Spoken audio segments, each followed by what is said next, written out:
Bien plus que commémorative, la 36e journée mondiale de lutte contre le VIH-Sida a été un temps de communication pour la direction départementale de la santé de Daloa. Bien avant la cérémonie festive, plus d'une dizaine d'ONG partenaires ont investi les cités universitaires de Daloa à travers des projections de films et sensibilisation sur les modes de contamination et de protection contre le VIH-Sida. Ce soir, j'ai été très édifié, parce que les agents nous ont beaucoup parlé sur ce thème-là qui m'a vraiment édifié.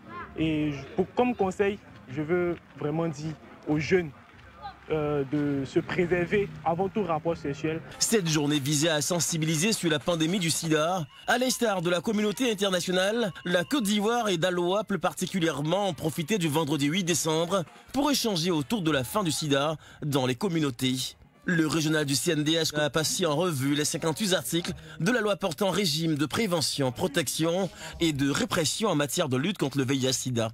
Vous savez votre statut et que vous vous mettez à contaminer les gens autour de vous, vous risquez une peine allant même jusqu'à 10 ans, jusqu'à la réclusion criminelle. Si vous savez effectivement que vous avez le statut et que vous contaminez délibérément les personnes qui sont autour de vous, vous risquez des peines d'emprisonnement. Ceux qui savent, les agents de santé, les médecins et autres, qui savent que vous êtes malade, que vous portez le virus, ils ne doivent pas divulguer donc, ces informations-là. Ils doivent garder ce qu'on appelle le secret professionnel.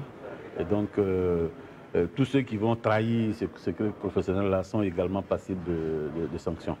Assez de progrès réalisés, cependant, beaucoup reste à faire, a soutenu le premier responsable de la santé départementale de Daloa, avant de revenir sur la célébration qui se veut un instant de rappel des acquis après 40 années de lutte contre cette pandémie. Vous voyez, 40 ans de lutte. C'est vrai qu'on a beaucoup d'acquis, nous avons beaucoup d'acquis.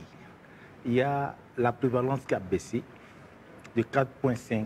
Nous sommes pratiquement à 1,8, 1,9 de 1,8% de prévalence, 1,9% de prévalence. C'est une bonne avancée, vous voyez. Mais malheureusement, c'est en même temps aussi un défi parce qu'on est toujours au-delà de 1%. Au niveau de la PTME, prévention de la transmission mère-enfant, vous voyez, quand on suit les femmes enceintes, les femmes en général, elles prennent correctement leurs médicaments, elles tombent enceintes, elles suivent correctement son traitement et vers la fin de sa grossesse, elle a peur du regard des autres. C'est cela qu'on met tout dans la main de la communauté. C'est en 1988 que l'Organisation mondiale de la santé a programmé la première journée mondiale de lutte contre le VIH-Sida et la Côte d'Ivoire, à l'instar des autres pays du monde, organise chaque décembre des manifestations communautaires de lutte contre cette pandémie.